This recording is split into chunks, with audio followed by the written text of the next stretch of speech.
Have you ever caught yourself justifying a choice, even when deep down you've got that nagging feeling you might be wrong?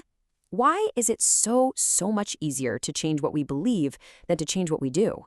Well, today we're going to dig into the architecture of belief itself, from a single neuron firing in your brain all the way up to the invisible forces that shape our entire society. So, here's our game plan. We're going to start with that fundamental conflict that happens inside our own heads. Then we'll look at how our brains react in like milliseconds. From there, we'll zoom out to see a really strange paradox in our social lives. And to finish it all off, we're actually going to experience that mental conflict for ourselves. Ready? Let's do it.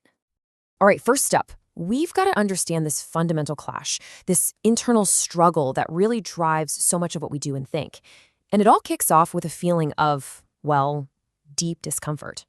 And here's the official term for it: cognitive dissonance. You know that feeling, right? That specific, kind of gross, unpleasant feeling you get when you do something that goes against who you think you are. Like maybe you think of yourself as an honest person, but then you tell a little white lie. That internal clash, that mental static, that's cognitive dissonance. So when our brain feels that discomfort, it wants it gone, immediately. And it really only has two choices. We can either change our behavior to line up with our beliefs, which, let's be honest, is often super hard, or we can just change our beliefs to justify our behavior. And guess which one our brain almost always picks? Yep, the path of least resistance, rationalization. And the engine that powers all of this rationalization is something called motivated reasoning.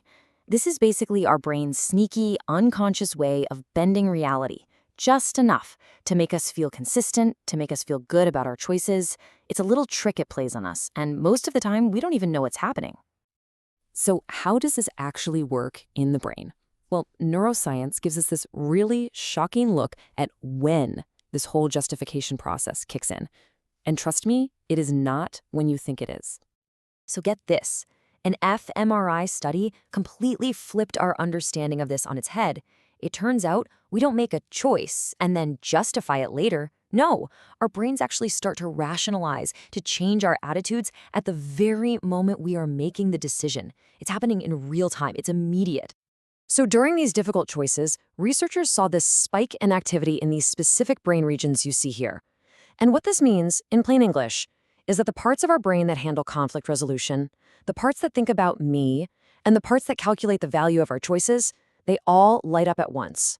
The whole network just fires up to solve the problem of that uncomfortable feeling. And just as important, at the exact same time, activity in another region went down, the anterior insula. Now, this is the part of the brain linked to those feelings of discomfort, of disgust. So as the brain is busy justifying the choice, it's also actively turning down the volume on that bad feeling. Pretty clever, right? So, the crucial point, the big takeaway, is this: rationalization isn't really a logical process. It's your brain's automatic, lightning-fast system for managing emotional distress. It's a self-soothing mechanism that kicks in the instant we feel that internal clash. Okay, so now we're going to scale this whole idea up. What happens when this process of individual rationalization plays out across an entire society? Well, this is where things get really weird and counterintuitive. An economic model of this whole process kind of breaks our moral choices down into a simple cost-benefit analysis. We weigh the pleasure we get from an action against the guilt it causes, and then against the mental effort it takes to convince ourselves that what we did was actually okay. But here's the twist. That psychic cost, the effort of justification, it's not a fixed number. The model shows that the mental energy it takes to rationalize our actions goes way down when we see other people doing the exact same thing. If everyone's doing it, it must be okay, right? Social consensus makes justification cheap. And this leads to a really stunning paradox. You'd think that if you launch a big campaign to make everyone feel more guilty about a certain behavior, that behavior would decrease. But the model shows it can actually trigger this massive collective wave of rationalization that makes the behavior, you guessed it, more common. And this is just a brilliant illustration of why policy choices are so critical. Interventions that change the practical cost of an action, like a tax or a ban, they work. But interventions that only try to change beliefs, well, they can backfire spectacularly by accidentally creating this sort of conspiracy of silence where everyone just convinces each other that the bad thing is actually totally fine. Okay, So we've seen how this mental conflict works inside one brain and across a whole society. For our last section, let's bring it all the way back home. We're going to stop just talking about this cognitive friction and actually feel it for ourselves, right here, right now. To do this, we're going to use a classic psychological tool called the Stroop effect. It's famous because it's designed to create that exact cognitive friction we've been exploring, that tiny moment of hesitation when your brain has to deal with conflicting information. Okay, simple question. What color is the word on your screen? Did you feel that? That tiny little hiccup?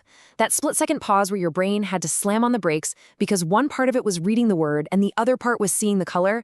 That little jolt of mental static? That's the conflict. Now let's make it even trickier. As you can see, the background adds a third conflicting element, creating this little three-way tug-of-war in your head and making that cognitive friction even stronger. And look at this one. The conflict is still there, but the playful, kind of tilted font completely changes the vibe, doesn't it? It just goes to show you how even a tiny design choice can create a slightly different flavor of that mental static. But then, after all that conflict, after all that cognitive noise, the source material presents us with this. The shift is jarring, isn't it? It's a moment of sudden, absolute clarity. It's the feeling of resolution after the struggle. And this contrast gets right to the heart of everything we've been talking about. On the left, you have an experience built on conflict, that cognitive friction that forces your brain to work. And on the right, you have the resolution, quiet, simple clarity. The question is, which one actually made you think more? And this brings us to one final, really interesting idea. The simple, clean slide just said our core beliefs. But what if the real belief isn't a statement at all? What if the most impactful experience is the conflict itself? That moment of dissonance you just felt, where you were forced to stop, engage, and work to resolve it? So I'll just leave you with this final thought. We've seen that our brains are hardwired to avoid that cognitive friction, to quickly justify our choices and feel consistent. It's this automatic, unconscious drive to find clarity. But maybe there's real value in that friction. Maybe the moments that truly shape what we believe aren't the easy ones, but the ones that force us to stop, to grapple with the conflict, and to genuinely think for ourselves.